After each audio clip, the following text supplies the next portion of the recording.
Cricket کی دنیا بھی بڑی عجیب و غریب ہے۔ جب بھی کرکٹ کی دنیا میں کوئی ورلڈ ریکارڈ بنتا ہے تو لوگ سمجھتے ہیں کہ شاید اس ریکارڈ کا ٹوٹ جانا ممکن نہیں ہے، لیکن ہوتا ہمیشہ اس کے برعکس ہے۔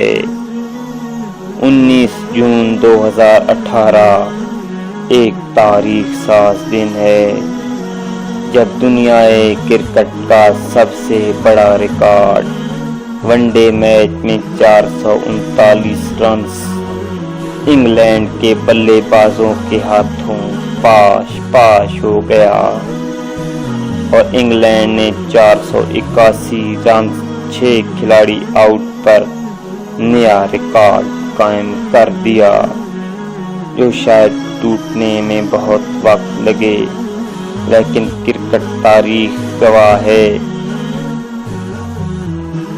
کہ کرکٹ کے ریکارڈ تاریخ کے بے رحم لہروں کے نظر ہوتے رہے ہیں۔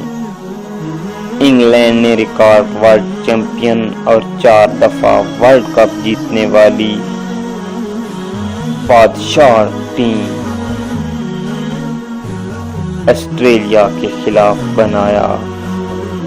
یہ بے رحم ریکارڈ پہلے بھی آسٹریلیا کے خلاف ساؤتھ افریقہ بنا چکی ہے اور اس میچ نے ساؤتھ افریقہ کے 436 رنز چیز کرنے کا عالمی ریکارڈ بھی قائم کیا تھا، جو شاید ٹوٹنے میں کئی صدیاں لگ جائیں۔ سوچنے کا مقام تو یہ ہے کہ ذلت امیز ریکارڈ آسٹریلیا کے مقدر کیوں؟ یہ شاید آسٹریلیا کو غرور کی سزا ہے، لیکن اس تیز ترین دور میں کرکٹ میں کچھ کہا نہیں جا سکتا۔ کوئی بھی ریکارڈ کسی ٹائم بھی تاریخ کے بے رحم ہاتھوں کی نظر میں ہو سکتا ہے۔ کرکٹ کے کھیل میں ریکارڈ بننا اور ٹوٹنا یہ ایک عام سی بات ہے۔ ناظرین محترم، اگر یہ میری ویڈیو پسند آئے تو اس چینل کو سبسکرائب کرنا نہ بھولیے گا۔